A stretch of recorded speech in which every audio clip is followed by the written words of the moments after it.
Shalom Bapak Ibu Saudara sekalian. Hari ini acaranya spesial sekali, makanya kita merah-merah ya. Kita bersyukur karena tahun ini gereja kita sudah menginjak usia yang ke-72 tahun. Waktu kemarin ada anak sekolah minggu yang tanya, "Loh, ada acara apa?" Saya bilang, "Gereja kita ulang tahun, umurnya 72." "Wah, udah besar ya," katanya gitu. Ya memang secara usia gereja kita sungguh luar biasa dipakai Tuhan selama 72 tahun.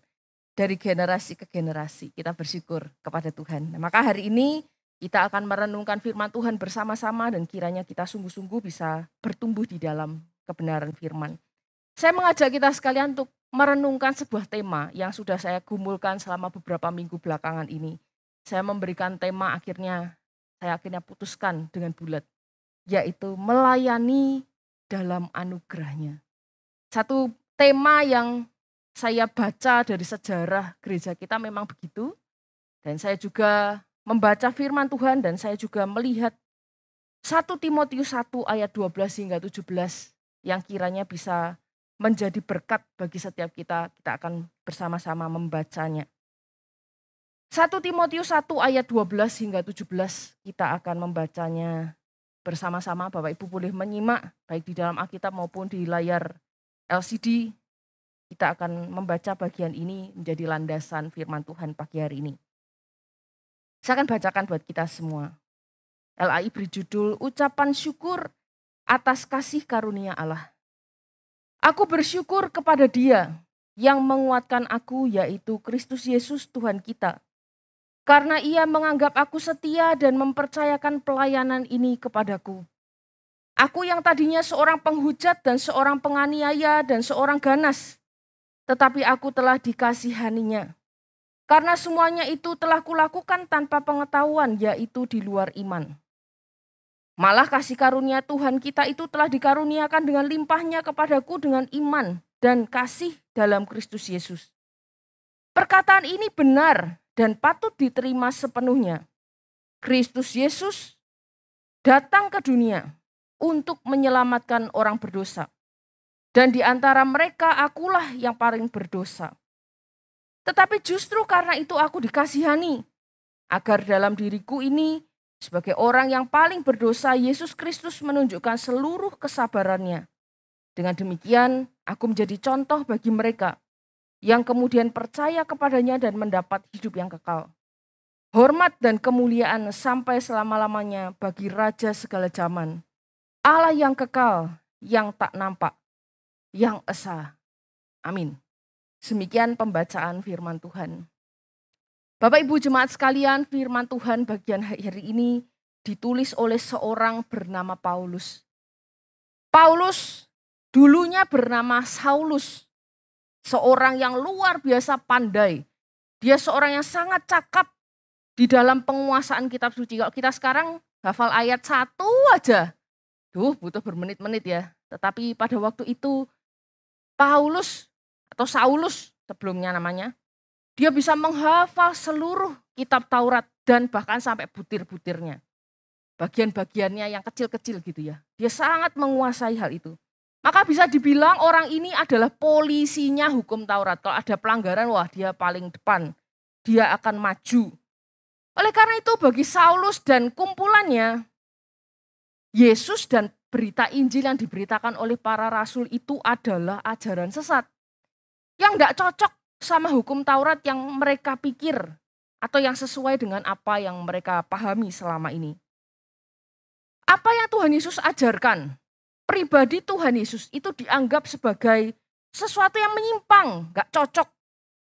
Sehingga seperti biasa, dia polisinya hukum Taurat, maka dia paling depan menjadi orang yang ingin menghapus penghujatan terhadap Tuhan katanya. Maka dia menghujat Yesus. Bagi dia, Yesus hanyalah seorang penyesat saja. Dia juga menjadi pelaku penganiayaan kepada umat Tuhan pada waktu itu. Korbannya wis pasti banyak ya. Korban kita bisa bayangkan orang yang sangat menggebu-gebu, dia selidik sana, selidik sini, ada yang pelanggaran gini dia hancurkan, tidak dengan segan-segan. Salah satu korbannya yang kita kenal itu Stefanus namanya. Orang yang dilempari batu sampai mati karena iman kepada Yesus. Pelakunya siapa? Ya, Saulus dan gengnya. Gitu ya. Tetapi suatu hari di dalam anugerah Tuhan, dia mengalami perubahan yang luar biasa. Di dalam kemurahan Tuhan, dia ngaku sendiri ya, dia seorang yang ganas, dia seorang yang jahat, dia seorang yang bagi dirinya sendiri dia yang paling berdosa. Dia diubahkan dan kemudian dipakai untuk melayani dan memberitakan Injil yang sebelumnya dia tentang. Paulus itu sadar dirinya orang berdosa. Nah, sekarang saya tanya ya, Bapak Ibu di sini, saudara-saudara, siapa yang sadar bahwa dirinya berdosa? Oh, enggak ada ya. Siapa? Sekali lagi kalau ditanya tuh harus dijawab ya. Siapa di antara kita yang sadar bahwa dirinya berdosa? 90%. Ya, saya anggap kita semua sadar ya. Semua kita juga sama, sadar seperti Paulus itu. Sebelumnya kita adalah orang berdosa dan sekarang pun kita kadang-kadang masih berbuat dosa. Tapi sekarang bedanya kita tuh ada Roh Kudus yang mengingatkan kita, bukan ya, gitu ya. Kita sebagai orang percaya tuh kita sudah diubahkan. Tetapi ada orang-orang tertentu juga dari kalangan kita. Kadang-kadang sadar sih dirinya berdosa. Ngerti bahwa dirinya adalah orang berdosa yang gak bisa menyelamatkan diri sendiri. Yang seharusnya dia memang menyadari kalau gak ditolong Tuhan dia gak bisa. Bersyukur kalau Tuhan Yesus itu mau mengampuni kita kan. Tapi beberapa orang ya sekali lagi. Itu kalau tahu dirinya berdosa tuh kerjaannya apa? Meratap. Aduh, aku berdosa. Tapi gak berhenti sampai situ. Selalu merasa dirinya itu gak layak. Sudah sadar dirinya berdosa, merasa gak layak, tetap gak mau datang kepada Tuhan. Dengan rendah hati, seperti kita tadi, mengaku dosa di hadapannya. Enggak, ya wis pokoknya aku gak layak wis. Ke gereja wis gak usah, aku gak layak. Aku gak layak. Aku tidak layak datang kepada Tuhan. Padahal berita Injil adalah berita yang disebarkan selalu di dalam gereja adalah bahwa di dalam kemurahan dan anugerah Tuhan, orang yang gak layak kayak kita itu loh, diberikan anugerah. Supaya kita bisa menerima pengampunan dan memperoleh hidup yang kekal. Orang-orang yang katanya Kristen, yang sadar diri dosa, tapi cuma meratap doang, hanya sadar tok, mereka-mereka ini orang yang perlu kita bawa kepada Tuhan. Itu yang di dalam kita ya. Wah, apalagi di luar sana. Mereka belum mengenal Tuhan, ya syukur mereka sadar dirinya berdosa. Ada begitu banyak orang yang merasa dirinya baik atau lebih baik dari orang lain. Sehingga dia merasa gak perlu Tuhan, gak usah Tuhan-Tuhanan lah, yang penting aku baik. Yang penting aku ambil orang gak juaji gitu ya katanya. Itu orang-orang semacam inilah yang perlu kita bawa kepada Tuhan. Kepada Kristus yang kita percayai selama ini, yang kita tahu hanya dialah satu-satunya jalan keselamatan. Bapak Ibu Saudara sekalian, membawa orang kepada Kristus itu sangat urgent, sangat waktunya tuh mendesak sekali. Nah, saya punya cerita ya, sebuah kisah. Di China itu ada sebuah jembatan yang sangat terkenal. Jembatannya tuh enggak sama kayak jembatan Brawijaya yang bisa kita tempuh cuma dalam beberapa menit doang ya. Ini jembatan yang sangat panjang, ada gambarnya. Jembatan namanya jembatan Sungai Nanjing Yangtze. Semoga saya ngomongnya benar ya. Nanjing, oh sisi sudah dibantui. Bagus ya, begitu panjang dia jembatan ini masuk. Nah ini saya kasih tahu ya. Nah itu bahasa Mandarinnya tolong dibaca sendiri. Saya tidak fasih membacanya daripada keliru ya. Jembatan ini masuk rekor dunia. Guinness Book of World Records. Sebagai jembatan ganda jalan raya dan kereta terpanjang di dunia beberapa tahun belakangan ini.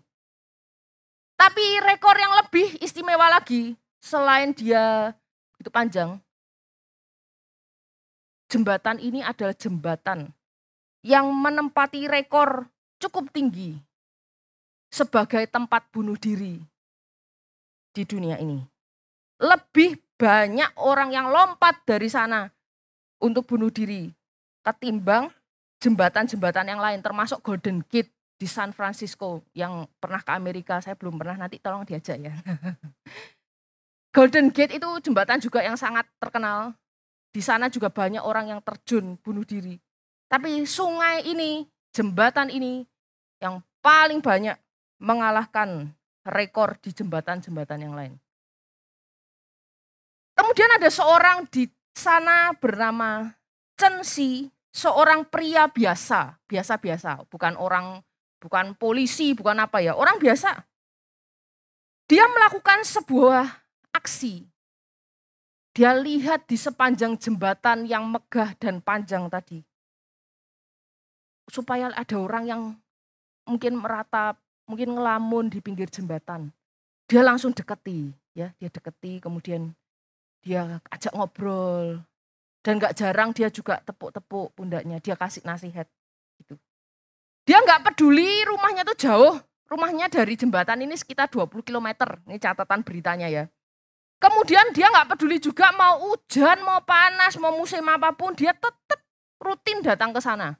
Dia selalu telusuri jembatan panjang itu katanya dengan skuternya, mungkin di trotoarnya gitu ya. Kemudian Chen ini terus berupaya. Kalau ada orang yang lamun, orang di pinggir langsung dia deketi. Langsung ada orang apa yang nangis-nangis, mungkin yang sudah merasa kelihatan putus asa. Dia langsung deketi. Supaya apa? Supaya orang yang hendak terjun itu tidak jadi. Itulah tujuannya. Agar tidak jadi lompat, itu tujuannya. Aksinya dilakukan sejak tahun 2003. Sudah lama ya. Sudah lama.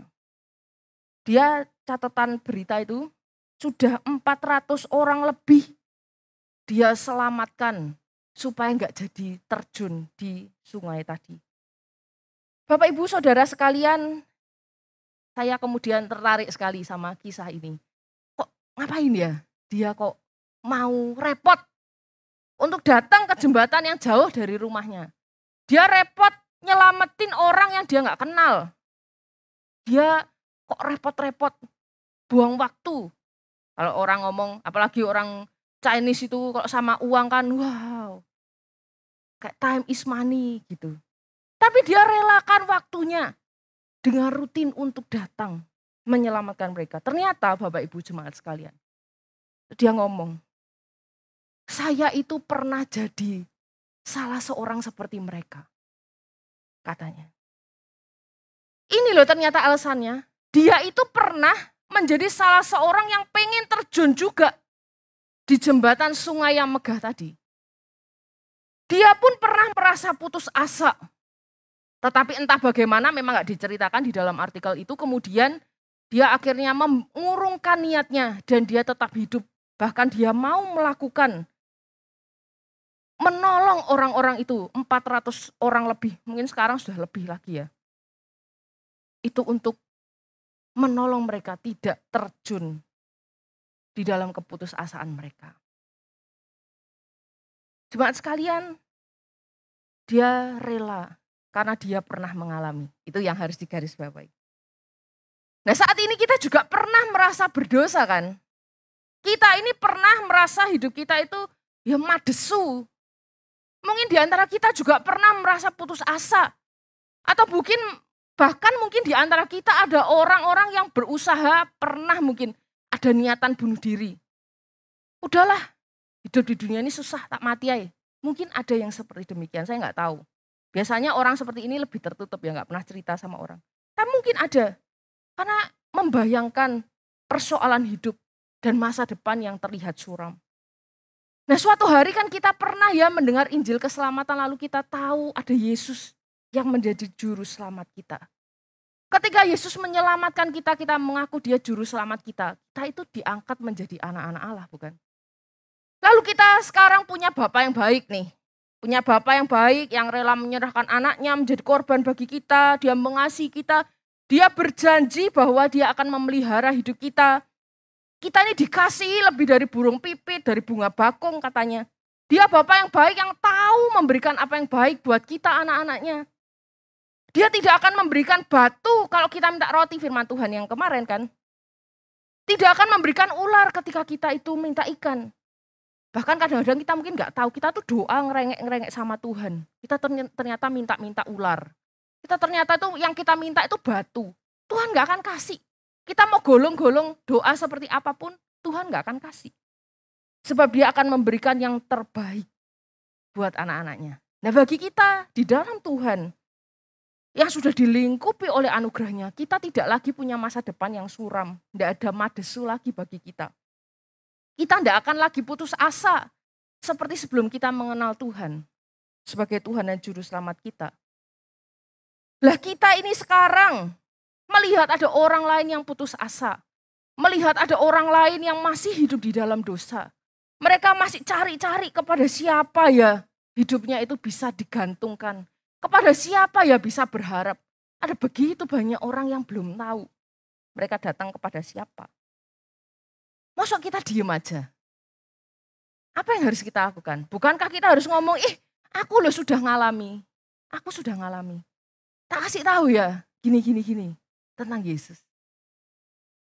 Bapak Ibu, bagi Anda yang pernah sakit COVID, berapa di antara Anda yang alumni COVID? Alumni katanya ya, sebutannya itu loh di sosmed itu ngomong itu alumni. Wah ada beberapa di antara kita.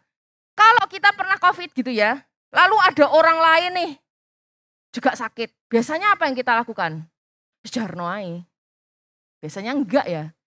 Beberapa saya tahu, ndang cepet vaksin. Nah kayak gitu-gitu. Ada yang berkata ngasih tips, tak kasih tips. Obatnya ini loh. Ini, tapi kamu ada mah, jok minum obat ini keras. Mahmu bisa sakit. Minum obat ini aja. Awas loh. Minum vitamin D itu sekian miligram. Vitamin C-nya jok lupa. Berjemur jam sekian tuh lek mau ndek dipo tuh lebar mau berjemur di sini boleh. Kalau misalnya ya saturasi oksigennya kalau turun di bawah 95 cepet-cepet pergi ke rumah sakit, hati-hati loh nanti sesak napas. Kalau nggak punya oksigen aku punya tabung. Nah, di antara kita ada yang gitu. Lek nggak cari Cianggi, ada gitu ya Cianggi jualan itu. Dokter di Kediri itu ada ini, dokter A, dokter B, dokter C ini yang mau melayani orang sakit COVID. Biasanya gitu ya. Kita aja di antara Anda sudah pernah sakit COVID, lalu ada temennya atau saudaranya atau siapa kena sakit COVID, di dalam hati kita tuh pengen kasih tahu mereka, ini loh solusinya. Maka ayat 15 dari bacaan yang kita baca tadi berkata begini. Kristus Yesus datang ke dunia untuk menyelamatkan orang berdosa. Kita sudah tahu nih. Kita sudah tahu bahwa kita sudah menemukan Sang Juru Selamat, sumber segala pengharapan. Maka saya yakin Bapak Ibu, 72 tahun yang lalu, penginjil T. Sun Sun, pendiri gereja kita, saat mendatangi rumah-rumah, dia rindu sekali supaya orang-orang di Kediri dan sekitarnya ini mengenal siapa Yesus yang dia sudah pernah kenal. Dia sudah mengalami kasih Tuhan. Dia sudah mengalami. Maka dia pengen ceritakan. Zaman dulu gak kayak kita sekarang ya. Sekarang Pak Agus mau visit ke sana gitu. Dulu enggak. Ya saya kira mereka sangat berjuang. Ya panas-panas.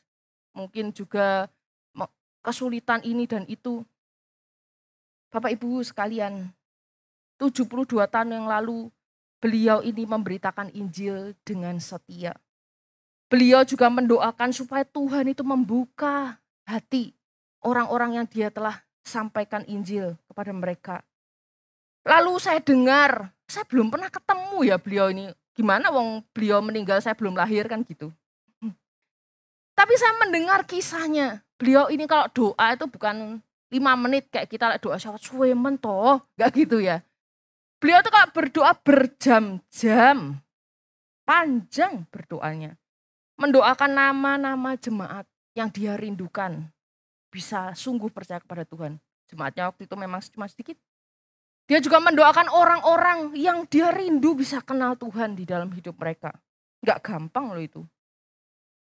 Berita pengharapan, berita sukacita, dia tahu tuh urgent. Maka dia datang ke Kediri ini untuk membawa orang-orang datang mengenal Tuhan di dalam gereja yang sedang dirintisnya saat itu.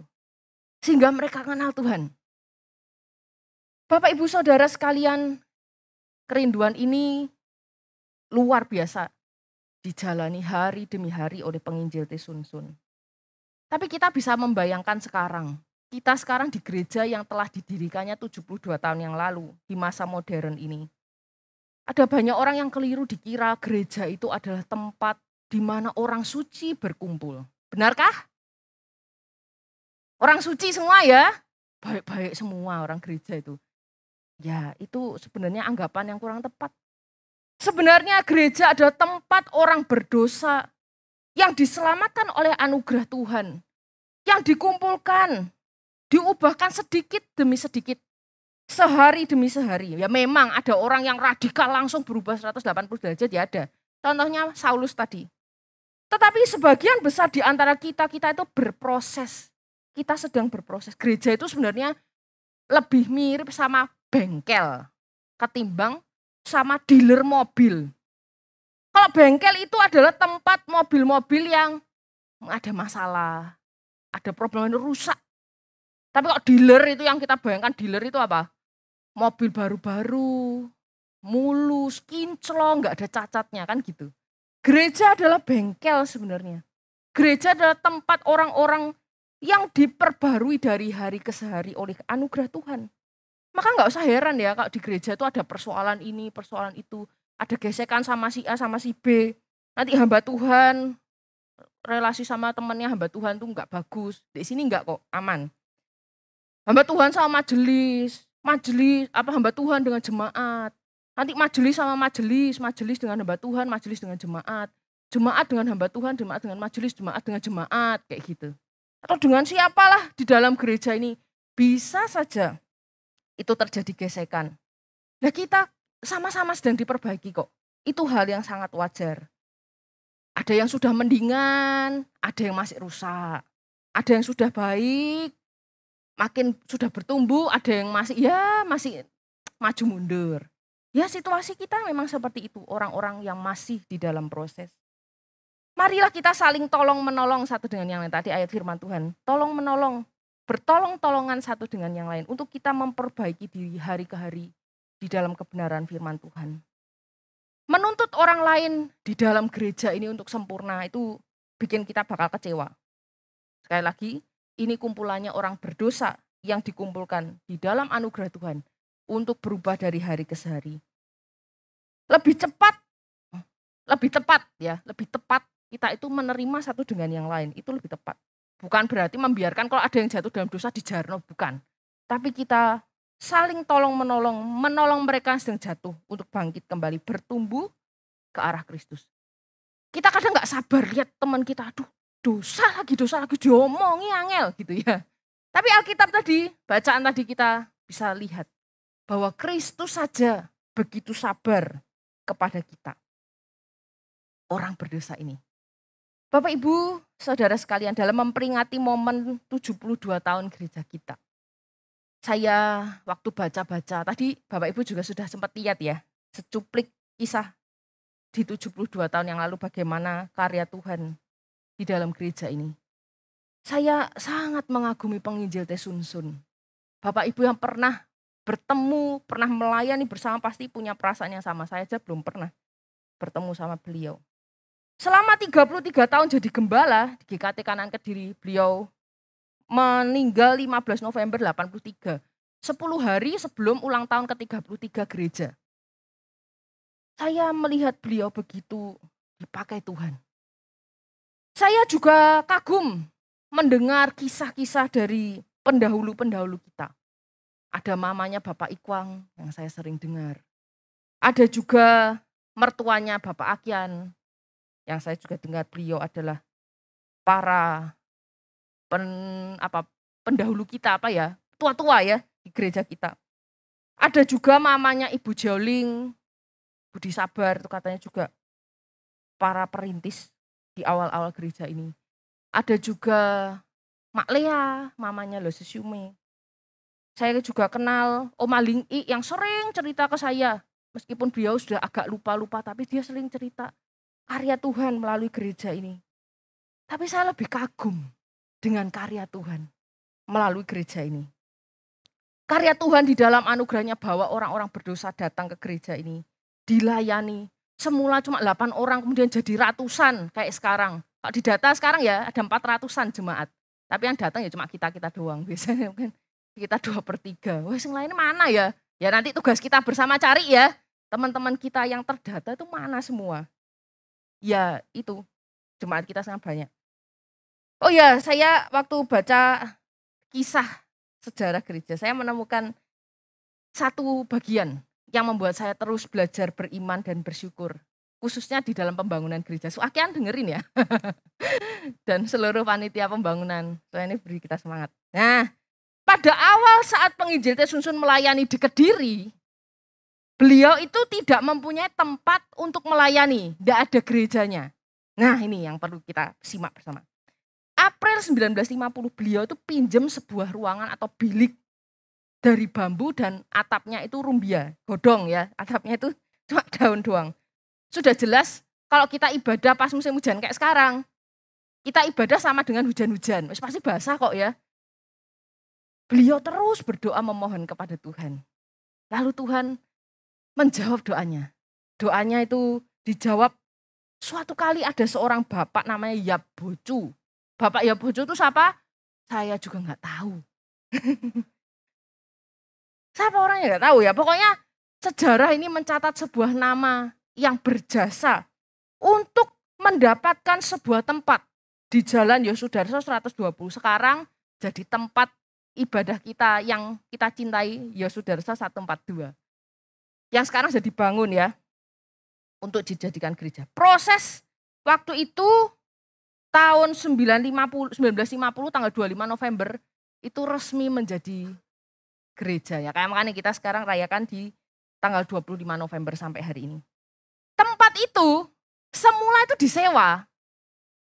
Sampai suatu hari 1970 dapat dibeli oleh gereja. Nah ini yang menarik ya. Harga jual tuh awalnya 3 juta. Isa diturunkan jadi, tadi yang nyimak pasti tahu ya, jadi 400.000. Orang siapa sih yang jual rumah kayak gitu caranya ya. Dari 3 juta jadi 400.000. Wah, kalau saya jadi jemaat pada waktu itu, waduh sujud syukur ya. Karena enggak ada orang yang seperti demikian jual tanah dari 3 juta jadi 400.000. Tapi Tuhan sediakan menjawab doa dari Ibu Teh Sun Sun dan jemaat pada waktu itu, kerinduan mereka. Satu hal yang lebih menarik lagi. Suatu kali 400.000 itu, zaman dulu tuh uang besar. Ada seorang yang sebelum meninggal mempersembahkan untuk gereja uang 300.000. Waktu saya baca itu saya terharu ya. Saya biasanya kalau sama panitia pembangunan tuh, aduh kok pondasi ya. Waktu aduh gitu ya kadang-kadang itu. Tapi setelah membaca ini, saya percaya Tuhan, Engkau itu luar biasa. Daripada yang sekarang, lebih mustahil yang ini tadi yang saya bacakan. Mana ada orang jual tanah 3 juta jadi 400.000, tidak ada. Tapi Tuhan tahu kerinduan jemaatnya, kerinduan para hambanya. Dia sediakan tempat yang sampai hari ini kita bisa sebut itu gerejaku. Itu gerejaku. Karya Tuhan luar biasa kan ya. Dari generasi zaman dulu sampai zaman now. Mari kita belajar terus berharap kepada Tuhan. Dia yang sanggup melakukan segala sesuatu dengan kuasanya yang luar biasa. Percayalah sungguh kepada Tuhan. Dan berharaplah kepadanya di dalam setiap bagian hidup kita. Dia mengasihi kita, mengorbankan dirinya sebagai juru selamat kita. Dia begitu sabar sama kita. Kita telah mengalami kasih-Nya di dalam hidup ini. Mujizatnya mungkin kita sering alami. Kita pernah saksikan secara pribadi. Dan Tuhan di dalam anugerahnya itu membuat kita bisa melayani. Menjadi saksi, pemberita-pemberita berita pengharapan ini. Saling melayani seorang terhadap yang lain. Dan melayani mereka yang sampai hari ini tidak punya pengharapan di dalam hidup. Karena situasi dunia ini makin sulit, makin gelap. Mari bawa mereka kepada Tuhan. Bawa mereka kepada Yesus. Ya mungkin 40 tahun, 50 tahun lagi. Tidak ada orang yang kenal saya. Kayak Bapak ya Bocu, siapa enggak tahu. JT Sunsun tuh saya nggak pernah kenal. Wong saya dulu pikir beliau tuh laki-laki ya. Karena rambutnya kelihatan pendek. Saya pikir laki-laki, oh ternyata perempuan. Mungkin ya, berapa puluh tahun lagi nggak ada yang kenal saya, nggak ada yang kenal Pak Dania, nggak ada yang kenal Kak Erin, nggak ada yang kenal Pak Novian, nggak ada yang kenal Pak Setio Budi, nggak ada yang tahu Bu Eli. Wes pokoknya kita mungkin generasi ini sudah berlalu. Ada generasi-generasi di bawah kita yang mungkin akan merayakan ulang tahun ke-172, saya nggak tahu ya. Berapa puluh tahun lagi, berapa ratus tahun lagi gereja ini tetap bertahan. Ketika kita itu menyadari bahwa kita yang sekarang ini berdampak bagi generasi di bawah kita. Ajar generasi-generasi di bawah kita untuk kenal Tuhan. Anak-anak, cucu, supaya mereka datang kepada Tuhan. Nanti mereka juga akan meneruskan berita Injil, berita sukacita keselamatan kepada generasi di bawah mereka, anak cucu mereka kelak. Mereka juga akan mengajarkannya untuk mengenal Sang Juru Selamat. Dan kiranya Bapak Ibu jemaat sekalian, Tuhan senantiasa dipermuliakan. Tidak hanya di tahun ke-72 gereja kita ini berdiri, tetapi kelak di kemudian hari pun terus berita Injil boleh terus diberitakan melalui gereja kita GKT Kanaan Kediri yang sudah dirintis oleh penginjil Sunsun dan diteruskan oleh kita semua. Bukan soal kita dikenal, tapi biarlah Tuhan yang dikenal dan dimasyurkan. Tuhan Yesus memberkati kita sekalian. Mari kita berdoa.